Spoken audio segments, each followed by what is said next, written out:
सावन का पवित्र महीना चल रहा है और उस पवित्र महीने में अपने अपने निज घरों में बैठकर, भवन में बैठकर, दुकानों पर, घरों में, ऑफिस में इस पवित्र कथा को श्रवण कर रहे हैं। भगवान देवाधिदेव महादेव से एक रिश्ता जोड़ने का प्रयास करिए। जैसे एक इत्र की छोटी सी बूंद हमारे पूरे कमरे को महका देती है। एक छोटी सी केसर की पत्ती,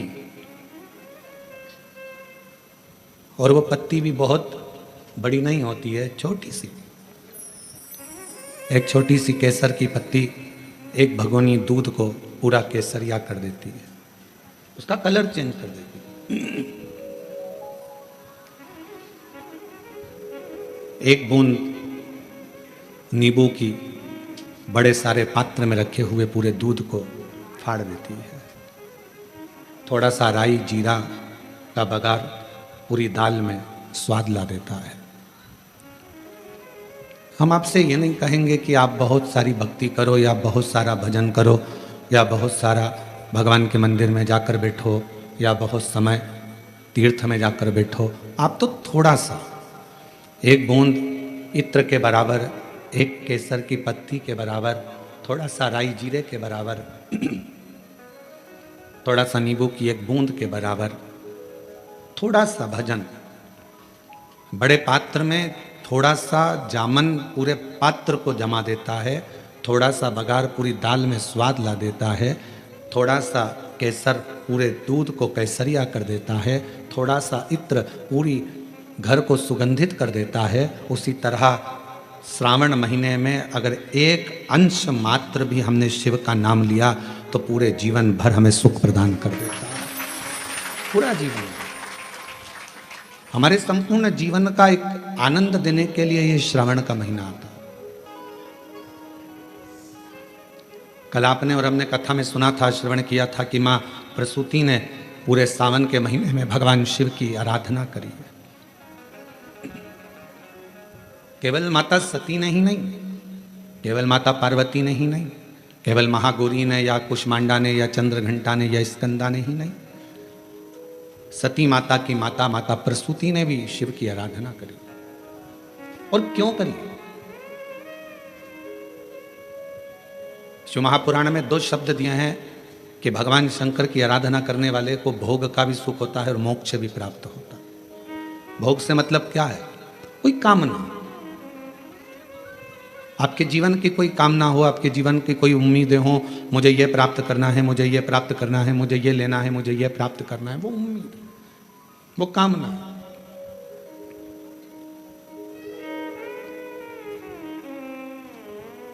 कोई वस्तु की चाह है, कुछ प्राप्त नहीं हो रहा, बहुत परिश्रम कर लिया तो भी नहीं प्राप्त हुआ, तब हमने शिव की आराधना करना प्रारंभ करी। शिव की आराधना, ये किसी पुराण में ये नहीं लिखा कि भगवान की आराधना भोग और मोक्ष के लिए करो, पर शिव महापुराण का यदि आप अध्ययन करेंगे, शिव महापुराण को यदि आप पढ़ेंगे तो उसमें लिखा है कि शिव की आराधना भोग और मोक्ष दोनों के कारणों से होती है। कुछ पाना है, अगर आपने भगवान शंकर की अविरल भक्ति को धारण किया है तो शिव जरूर देंगे। मोक्ष की कामना है, शरीर छोड़ना है और यह कामना है कि मैंने जिंदगी में कोई श्रेष्ठ कर्म नहीं किया, तो शिव की आराधना है, शंकर की आराधना। और शिव की आराधना में मन को लगा लेना या शिव की आराधना में शरीर को लगा लेना, चित्त को लगा लेना, ये आपके और हमारे बस की बात नहीं होती। हम आज आशीष जी को कह रहे थे, आशीष जी, दुर्गेश शर्मा जी को साधुवाद दूंगा जिन्होंने शिव के लिए, शिव महापुराण के लिए कम से कम त्याग रखा कि मैं दाढ़ी नहीं बनवाऊंगा, बाल नहीं बनवाऊंगा जब तक शिव की कथा का रसतत्व हमारे कोरबा में ना हो जाए, तब तक उसका स्मरण ना। एक उपासना का फल व्यक्ति को मिलता है, एक साधना का फल व्यक्ति के जीवन में आता है। आप किसके लिए परित्याग कर रहे हो, आप किसके लिए छोड़ रहे हो, ये आपके ऊपर निर्भर करता है। कथा के यजमान पद ग्रहण करे हैं अग्रवाल जी हैं, भरत जी हैं, शैलेश जी हैं, राजेंद्र जी हैं, ये सब लोग हैं, साहू परिवार है। इन सब से पूछें कोई पूर्व जन्म का कोई अच्छा कर्म इनकी जिंदगी में हुआ होगा, कोई पूर्वजों की कृपा इनके जीवन में हुई होगी, तो इनको यजमान पद ग्रहण करने का सौभाग्य प्राप्त हुआ, सौभाग्य मिला। शिव की भक्ति, भगवान शंकर से एक रिश्ता, केवल माता सती ने ही शिव की आराधना श्रावण महीने में या पार्वती जी ने ही शिव की आराधना श्रावण महीने में नहीं करी। सती माता की माता स्वयं प्रसूति जी ने भी श्रावण महीने में शिव जी की आराधना केवल एक कामना से करी। एक कामना थी माता प्रसूति की, क्योंकि उनके पति को श्राप लगा था कि इसका शीश कटेगा, दक्ष प्रजापति को मरना होगा, और जब सिर कट जाता है तो मरना निश्चित हो जाता है। अब उनको मालूम था कि मेरे पति का शीश कटेगा, तो अभी शीश को कौन जोड़ सकता है। तो सती माता की चित्तवृत्ति में था कि कोई इस काल को पलट नहीं सकता, समय को, घड़ी को, काल को पलटने वाला यदि कोई एक है तो वो देव अधिदेव काल अधिपति महाकाल। अकाल मृत्यु वो मरे जो काम करे चंडाल का, काल उसका क्या बिगाड़े जो भक्त हो महाकाल का। जो शिव की आराधना करता हो, शिव की साधना करता हो, शंकर की भक्ति करता हो, शिव उपासना में लगा रहता हो, भगवान शंकर के गुणगान में लगा रहता हो, उसका काल टालने का कार्य स्वयं शिव करते। मार्कंडे बाबा का करा, राजा श्वेत का करा, ये काल टालने का काम उनका है, समय टालने का काम शिव का है।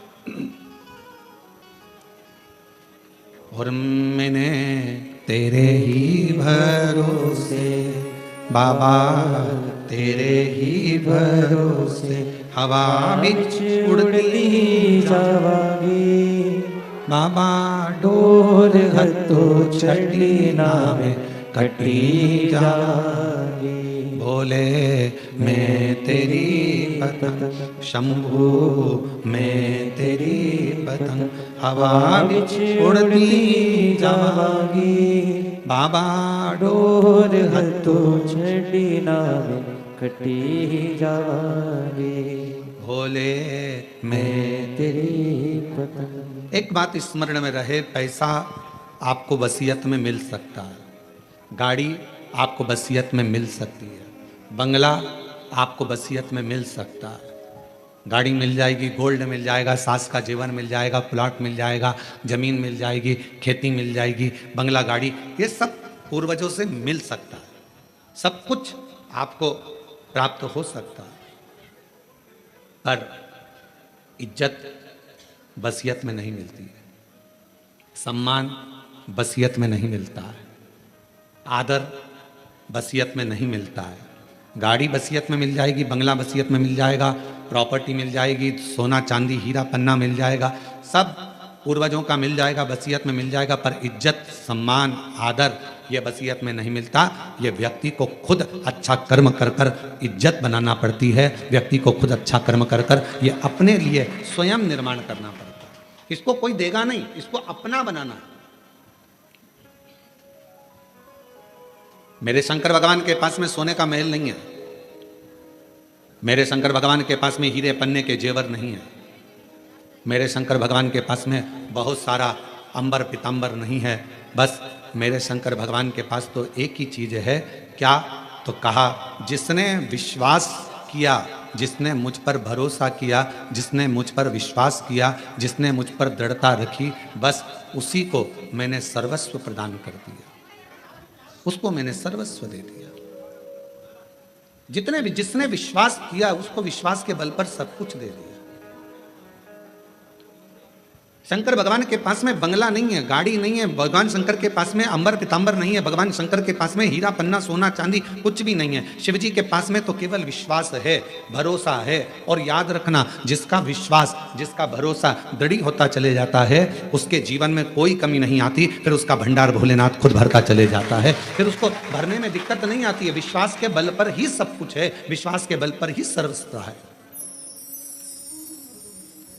शिव जी से एक रिश्ता जोड़ो, एक रिश्ता, एक रास्ता। इन दोनों पर थोड़ा ध्यान देना जरूरी है। जम के बोलो, क्या क्या? आवाज नहीं आई, फिर से बोलो। रिश्ता और रास्ता। रास्ते पर भी ध्यान देना जरूरी है और रिश्ते पर भी ध्यान देना जरूरी है। रिश्ते पर ध्यान नहीं दोगे तो रिश्ता छूट जाएगा, और आगे आप लोग बोलो, रास्ते पर ध्यान नहीं दोगे तो रास्ता छूट जाएगा, मार्ग भटक जाओगे। चल रहे थे इधर, रास्ते पर ध्यान नहीं दिया, एकदम निगाह हटी और दुर्घटना घटी। बस जा रहे थे, जाते जाते एकदम रास्ता बदल गया, ध्यान में नहीं है। जाना था डोंगरगढ़ और पहुंच गए डोंगर गांव। अब दोनों एक ही है, राजनांदगांव में ही है।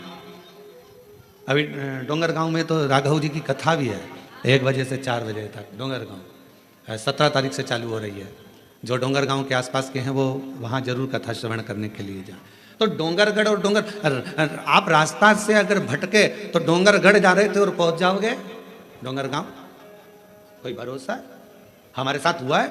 आते आते कोरबा में, हमने पहले दिन बताया था, कोरबा में आ रहे थे, आते आते आते आते रास्ता भटक गए। और भटके भी तो क्या भटके, भुट्टे के भजिए मिल गए, उसमें क्या दिक्कत?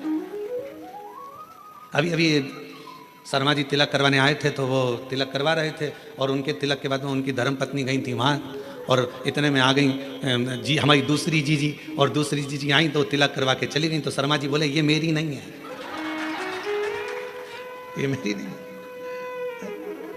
अब हमको हंसी तो खूब आई,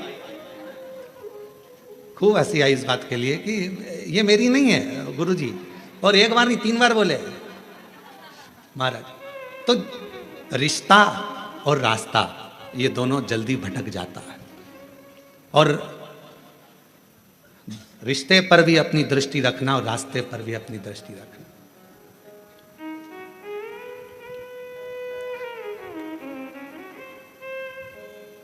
दूर नगरी, बड़ी दूर नगरी, दूर नगरी, बड़ी दूर नगरी। कैसे आऊं भोले बाबा, कैसे आऊं शंभू बाबा, तेरी काशी नगरी, बड़ी दूर नगरी, दूर नगरी, बड़ी दूर नगरी, दूर नगरी, बड़ी दूर नगरी। कैसे आऊं भोले बाबा, कैसे आऊं शंभू बाबा, देवघर नगरी, बड़ी दूर नगरी, देवघर नगरी, बड़ी दूर नगरी।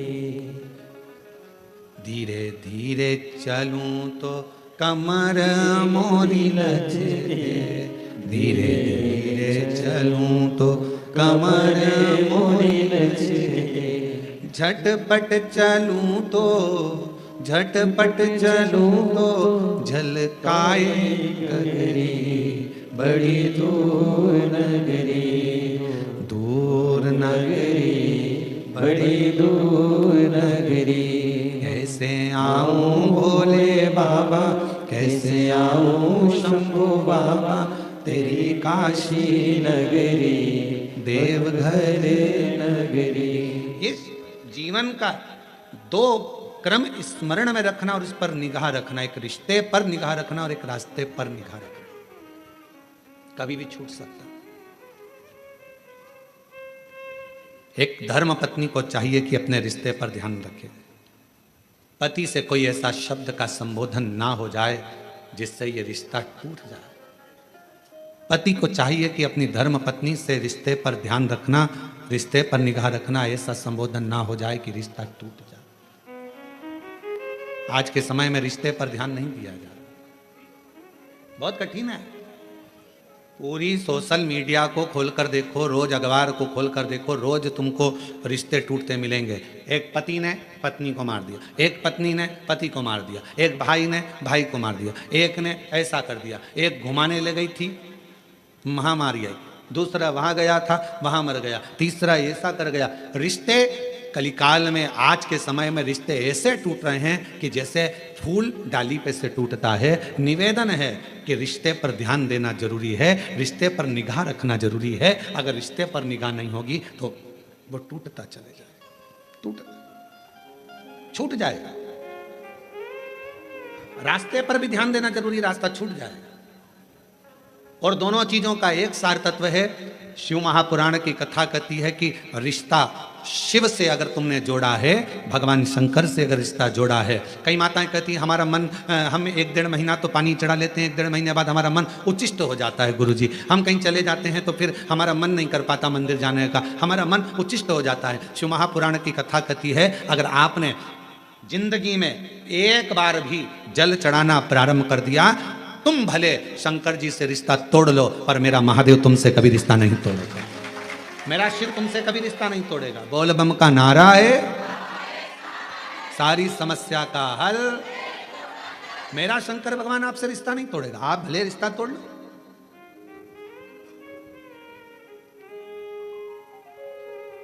सारनाथ महादेव, सारनाथ महादेव, आप में से कोई गया है काशी में? सारनाथ महादेव का दर्शन किया आप लोगों ने? काशी में सारनाथ महादेव हैं, पीछे वाले हाथ उठाए हैं, ये लोग होकर आए हैं, माता जी भी होकर, इधर से भी कई लोग उठाए।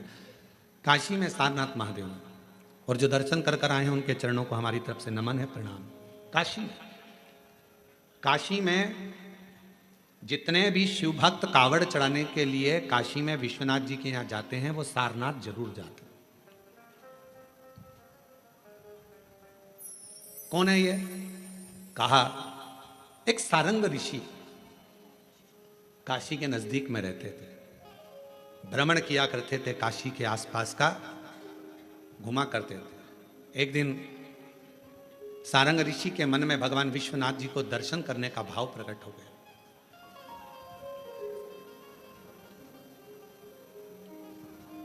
काशी से थोड़ी सी दूरी पर इनका निवास था, काशी में प्रवेश नहीं करते। अब भगवान शिव की आराधना कर रहे, साधना कर रहे, और काशी में फिर इनके मन में आया कि भगवान नहीं दर्शन दे रहे तो मैं काशी में जाऊंगा, पर शिव मुझे दर्शन दे, मुझे निमंत्रण दे तो मैं काशी में जाऊं। अब शिव महापुराण की कथा कितनी बड़ी बात कहती है। स्वयं तुमरुका जी ने चंचुला देवी से कहा, जिसका पति प्रेत योनि में पड़ा था, मुक्ति के लिए साधन कर रही है चंचुला, ईसर जी गोरा जी यजमान बनकर बैठे हैं, और उस समय पर तुमरुका जी बोल रहे हैं चंचुला देवी से, चंचुला काशी की धरा पर शिव महापुराण में और भगवान शंकर के मंदिर में वही पहुंचता है जिसको शंकर भगवान हाथ पकड़कर लेकर जाते हैं, जिसको भगवान उघड़ता नहीं, भगवान शिव लेकर जाते। ये कथा ऑनलाइन चल रही है, आस्था चैनल पर आप लोग कथा को सुन रहे हैं। कोरबा छत्तीसगढ़ की यह कथा है। जिस होटल में कथा हो रही है इसमें इतनी कैपेसिटी नहीं है बैठने की। महाकाल सेवा समिति ने जितनी व्यवस्था करी है उसके अनुसार जो बैठ सकते हैं उनकी व्यवस्था है, पर ज्यादा लोग इसके अंदर नहीं आ सकते, इसलिए इस कथा को ऑनलाइन रखा गया, पानी कीचड़ को देखते हो।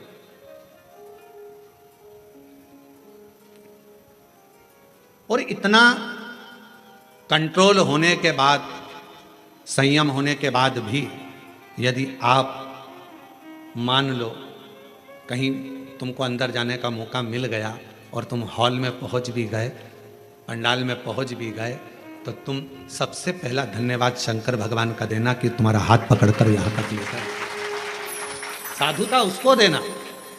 तुमरुका जी चंचुला देवी से कहते हैं काशी में प्रवेश बिना शंकर की आज्ञा के कोई नहीं। शिव जी हाथ पकड़ेंगे तो कोई काशी जाएगा, शिव जी हाथ पकड़ेंगे तो कोई शिवालय जाएगा, शिव जी हाथ पकड़ेंगे तो कोई शिव महापुराण तक जाएगा। चंचुला देवी तू तो भटक रही थी, तेरा पति तो प्रेत योनि में पड़ गया, क्योंकि ब्राह्मण होने के बाद भी उसने अच्छा कर्म नहीं करा था, चोरी का धन लेकर जा रहा था, दीवार कूद रहा था, कूदने पर उसको मालूम नहीं पड़ा कि नीचे जल भरा हुआ है, जल में डूबकर तेरा पति मर गया। और शास्त्र कहता है पानी में डूबकर मरे हुए व्यक्ति को मोक्ष नहीं मिलता, इसलिए तेरे पति को मुक्ति नहीं मिली।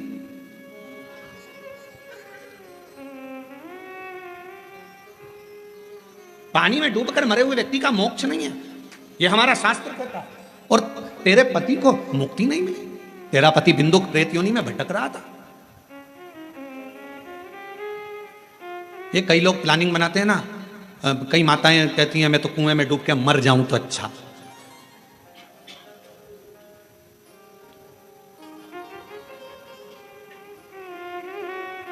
रस्सी से लटक जाऊं तो अच्छा,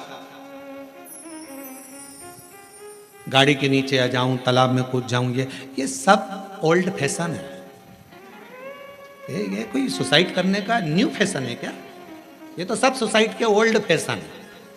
कुछ नया फैशन लेकर आओ। रस्सी से टंग जाना ये भी ओल्ड है, पानी में कूद के मर जाना ये भी ओल्ड है, दवाई खा के मर जाना ये भी ओल्ड फैशन है, गाड़ी के नीचे आ जाना ये भी ओल्ड। न्यू फैशन सुसाइड लाओ। अगर सुसाइड करना ही है तो न्यू फैशन लेकर आओ। और वो नया फैशन कौन सा है? तो वो नया फैशन ये है, कितना भी दुख आ जाए, कितनी भी तकलीफ आ जाए, कितना भी कर्जे में डूब जाऊं, चाहे कितनी भी परेशानी में आ जाऊं, ऐसे मरने वाली नहीं हूं। छाती पे सबके मूंग दलूंगी, मेहनत 4 गुना करूंगी, मेहनत 4 गुना करूंगी, सबकी छाती पे यही मूंग दलूंगी।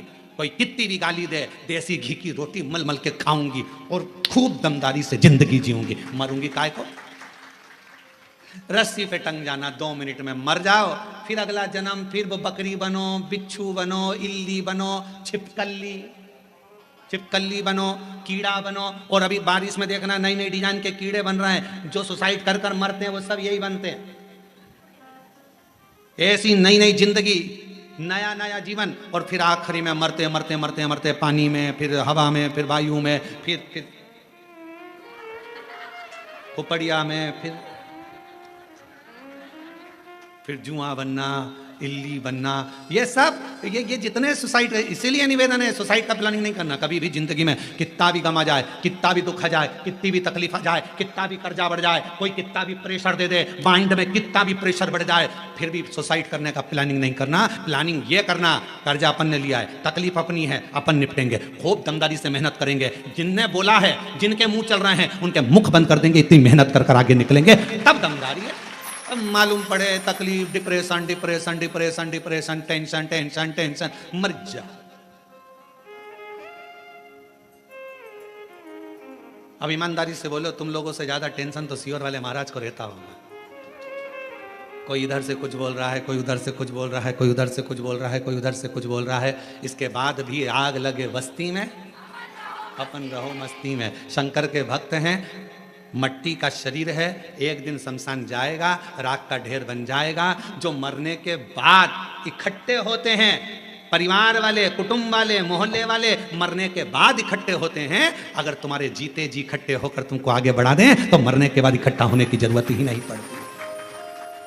ये परिवार, ये कुटुंब, ये नाते, ये रिश्ते एकाग्रित कब होते हैं? जब व्यक्ति मर जाता है। जब तकलीफ में था खड़े हो जाते, जब दुख में था पूरा मोहल्ला एक हो जाता, जब तकलीफ में था पूरा परिवार एक हो जाता। तो व्यक्ति इतनी जल्दी मरता नहीं, उसकी उम्र बढ़ जाती, थोड़ा और 2-4 साल जी लेता। रे तुम एकाग्रित तो होते, तुम इकट्ठे तो होते, पर तुमने उसको टॉर्चर कर कर कर, कोस कोस कर, अपशब्द कह कह कर उसको मार दिया। और बाद में जब मर गया, पूरा गाँव, पूरा मोहल्ला, पूरी कॉलोनी इकट्ठी है। अब सब कह रहा बेचारा बहुत अच्छा था। अब समझ में आया जब फोटो पे माला चढ़ गई, बहुत अच्छा, जिंदगी बड़ी अच्छी। प्लानिंग मत करो, ये ओल्ड फैशन है। रस्सी में टंग जाना, पानी में डूब के मर जाना, ये सब ओल्ड है। न्यू फैशन तो ये है, खूब खाओ, शिव नाम गाओ, छाती पे मूंग डलते जाओ, अपना काम करते जाओ, अपनी मेहनत। कई बच्चे कहते हैं, हमने देखा कोटा साइड में जब बच्चे कोचिंग करने जाते हैं, कोचिंग में पास नहीं हो पाते, सुसाइड कर लेते हैं। उन बच्चों से निवेदन है, पढ़ने बैठे हो ना, तुम्हारे पिता के पास कोई प्रॉपर्टी की कमी तो नहीं है? अगर कमी होती तो तुम्हारे पिताजी कोटा तुम्हें पढ़ने नहीं भेजते। तुम्हारे पिताजी के पास कमी होती तो रायपुर पढ़ने नहीं भेजते। तुम्हारे पिताजी के पास कमी होती तो कोरबाग पढ़ने नहीं भेजते, बिलासपुर नहीं भेजते। तुम्हारे पिता के पास पैसा होगा तभी तो पढ़ने भेजा होगा। तो क्यों सोचना नंबर कम आ गए, फेल हो गया, जॉब नहीं लगी, मर गया। अरे भाई इतनी सी बात, और मेहनत कर, 4 गुनी मेहनत कर, परिश्रम 4 गुना कर। दुनिया की ऐसी कौन सी कुर्सी है जिस पे मनुष्य नहीं बैठ सकता? बस आपका मेहनत और आपकी लगन। प्रधानमंत्री की सीट पर बैठने वाले व्यक्ति भी आपके बीच के होते हैं, मुख्यमंत्री की सीट पर बैठने वाला व्यक्ति भी आपके बीच का होता है, विधायक की सीट पर बैठने वाला व्यक्ति भी आपके बीच का होता है, सांसद की सीट पर बैठने वाला भी आपके बीच का होता है, महापौर पार्षद की सीट पर बैठने वाला भी आपके बीच का होता है। और एक ना एक दिन अगर आपने मेहनत कर ली तो आप भी कलेक्टर और एसपी की सीट पर बैठ सकते हो, यह निश्चित है। परिश्रम करिए, मेहनत करो, पढ़ाई को 4 गुना करो, विद्याध्ययन 4 गुना करो, रात दिन एक कर दो, अच्छी एजुकेशन करो। क्यों मरना? मृत्यु नहीं सार है। पानी में डूबकर मरने वाले की मुक्ति नहीं है हमारा। और अगर तुम लोगों ने प्लानिंग करी हो तो छोड़ देना, बिल्कुल मरूंगी नहीं। सियोर वाला महाराज बोलता है मेहनत करना है, परिश्रम करना है। ये ओल्ड फैशन में नहीं जीऊंगी कि कोई ने दुख दिया और मर जाऊं, इतनी जल्दी मरने वाली नहीं हो, इतनी जल्दी।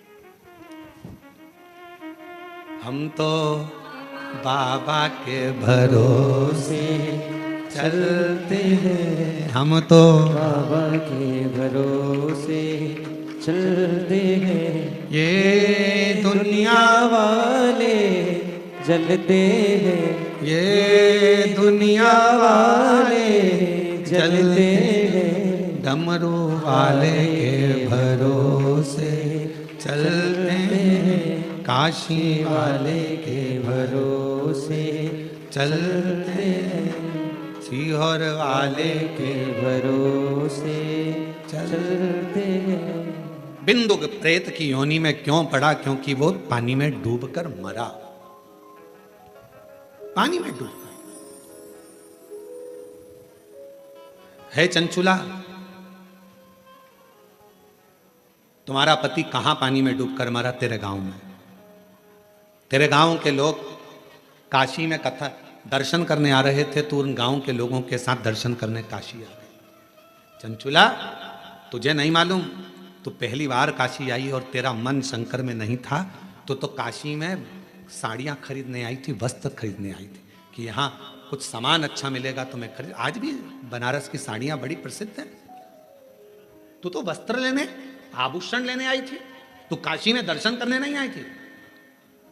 पर तेरा मन स्नान करने के बाद गंगा का बदल गया और तेरा चित्त विश्वनाथ की कथा में लग गया। एक क्षण की कथा तेरे कानों में पड़ गई। कहां कथा हो रही थी तुझको नहीं मालूम? चंचुला, चंचुला तो गंगा नहाकर घाट पर खड़ी थी और कहीं आवाज आ रही थी भगवान शंकर की शिव महापुराण कथा की। उस आवाज को चंचुला ने सुन लिया। सुनते सुनती चंचुला धीरे धीरे आगे बढ़ी। घाट पर चढ़ते चढ़ते चंचुला का पांव फिसल गया, सिर में चोट लगी, चंचुला के प्राण छूट गए और चंचुला मां पार्वती जी की सहेली कैलाश में बन गई। केवल शिव महापुराण का थोड़ा सा शब्द गंगा का स्नान कर कर आगे बढ़ रही थी, कानों में किसी के मुख से शिव महापुराण का शब्द चले गया था और चंचुला तेरे प्राण छूट गए और तू मां पार्वती जी की सहेली बन गई। चंचुला, विचार कर, कहाँ तेरा पति मरा, कहाँ उसका प्रेत योनि हुआ, कहाँ वो भटकता रहा, कहाँ तू काशी पहुंच गई, कहाँ तूने प्राण त्याग दिए और प्राण त्याग कर तू पार्वती जी की सहेली बनकर आज शिव महापुराण के यजमान बनकर कथा सुन रही। ईश्वर गोरा जी के साथ में, शिव पार्वती के साथ कौन लाया? और मेरे तेरे ही भरोसे हम उसके आश्रित हो गए, हम उसके भरोसे हो गए। उसने हमारा हाथ पकड़ लिया। चंचुला, विचार करना, स्वयं तुमरुका जी कह रहे हैं, एक शिव महापुराण की कथा, दूसरी काशी नगरिया और तीसरी शिवालय, भगवान शंकर का मंदिर। जब तक शिव ना चाहे तब तक कोई शंकर के मंदिर नहीं जा सकता। शिव हाथ पकड़ कर लेकर जाते हैं। आज पूरे भारत में, पूरे विश्व में लोग शंकर के मंदिर में एक लोटा जल चढ़ाने के लिए, बच्चा, बूढ़ा व्यक्ति, जवान व्यक्ति, सब शंकर के मंदिर में अगर एक लोटा जल चढ़ाने जा रहे हैं, तो जितने जल चढ़ाने वाले शिव भक्त हैं उनको मैं नमन कर कर कहता हूं कि आप बड़े किस्मत वाले हैं जो आपका हाथ शंकर जी ने पकड़ रखा है और मंदिर तक लेकर जा रहे हैं, शिवालय तक लेकर जा रहे हैं, शंकर की चौखट तक लेकर जा रहे हैं, भगवान अपने धाम तक लेकर जा रहे हैं। ये आपके ऊपर करुणा है, आपका रिश्ता पक्का है, संबंध पक्का है। और नाता एक भोले जी से दूजा नाता तोड़ दे, रिश्ता एक शंभू जी से दूजा रिश्ता तोड़ दे। साधु संगे राम रंग शिव रंग रंगिए, जाई विधि राखे शंभू ताई विधि रंगिए। जैसा मेरा शंकर राखे उस हिसाब से रहने का प्रयास करें।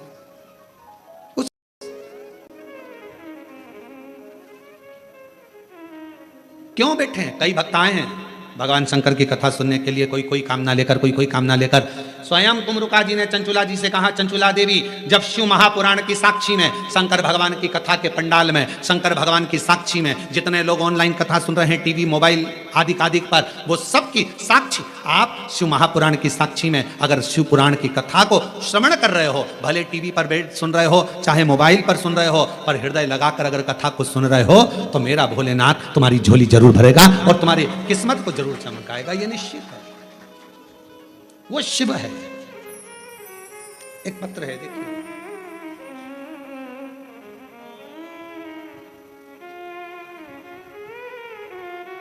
चित्ररेखा नामदेव, पति श्री रविशंकर नामदेव, पथरी पारा कोरवा के निवासी हूँ।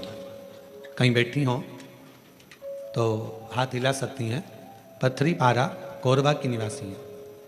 महाराज जी, हम चल नहीं सकते, दोनों पैरों से विकलांग हैं। मेरी शादी को 9 साल हो गए थे। डॉक्टर ने कह दिया था कि मेरे पाँव के कारणवश मुझे संतान का सुख नहीं होगा। गुरुदेव, जिन जिन डॉक्टरों को दिखाया सबने एक ही बात कही कि तुम माँ नहीं बन सकती, तुम्हारे संतान का सुख नहीं होगा। हम लोग टूट चुके थे। गुरुदेव, तब किसी के कहने पर शिव जी को अपना पिता मान लिया। और आप कहते हो ना कि शंकर को अपना पिता मान लो, तो हमने शंकर को अपना पिता मान लिया। शिव जी से ही सब बात कहने लगे।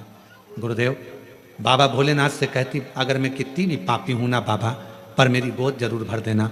दुनिया के लोग बहुत ताना देते हैं बाबा। एक तो पाँवों से विकलांग हूं, दूसरा संतान नहीं। लोग अपशब्द पर अपशब्द कहेंगे। बाबा कुछ कृपा करिए, करुणा करिए, दया करिए। और शिव जी ने ऐसी करुणा करी गुरुदेव, 9 साल के बाद बाबा ने मेरी झोली भर दी। और 9 साल के बाद मेरी जैसे विकलांग को भी बाबा ने संतान दी।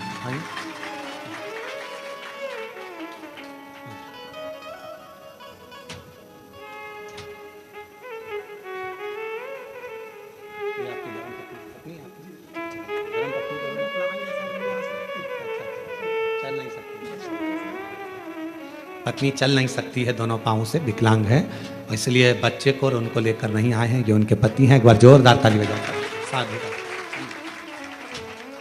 शिव तत्व इसी को कहते हैं, शंकर इसी को कहते हैं।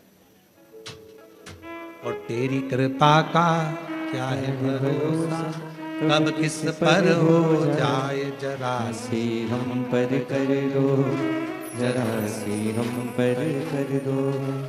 तेरी कृपा का क्या है भरोसा, कब किस पर हो जाए जरा सी हम पर कर दो, जरा सी हम पर कर दो।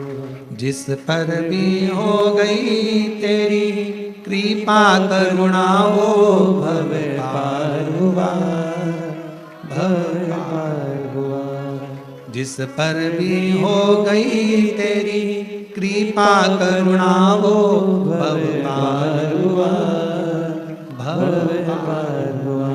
पापी हो चाहे जितना उसका भी बाबा उद्धार हुआ, उद्धार हुआ।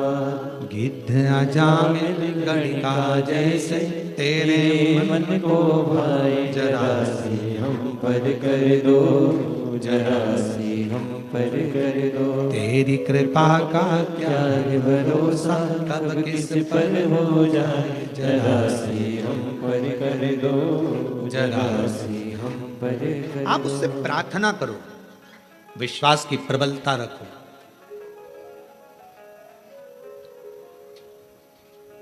आपने मंदिर जाना अगर छोड़ भी दिया, शिव को छोड़ भी दिया, तो भी मेरा शंकर आपको नहीं छोड़ता है, कभी नहीं छोड़ता। मेरा शिव है, छोड़ता ही नहीं, वो नहीं छोड़ता।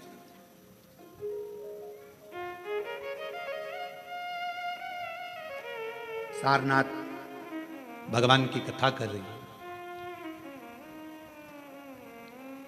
संगम ऋषि काशी के बाहर भ्रमण कर रहे हैं, काशी के अंदर नहीं आए। मुझे शिव बुलाएं, मैं काशी आऊं। क्या करते थे सारनाथ संगम ऋषि, क्या करते थे? काशी के अंदर अगर कोई दर्शन के लिए जा रहा है, छोटा सा झोपड़ा बनाकर उसको उस छोटे से झोपड़े में रुकाकर उसको हाथ जोड़कर कहते, क्या प्यास लगी है, भूख लगी है, कुछ टिक्कड़ बना दूं, कुछ पानी पिला दूं? पूछते।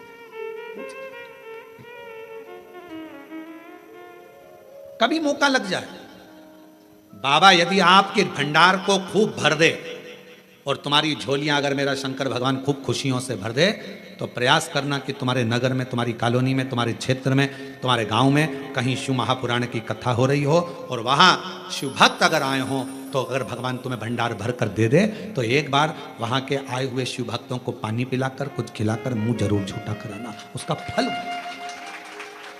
उसका बहुत फल है। आप लोगों में से कई लोग अमरनाथ भी गए होंगे कभी ना कभी, पहले कोई गया है अमरनाथ जी?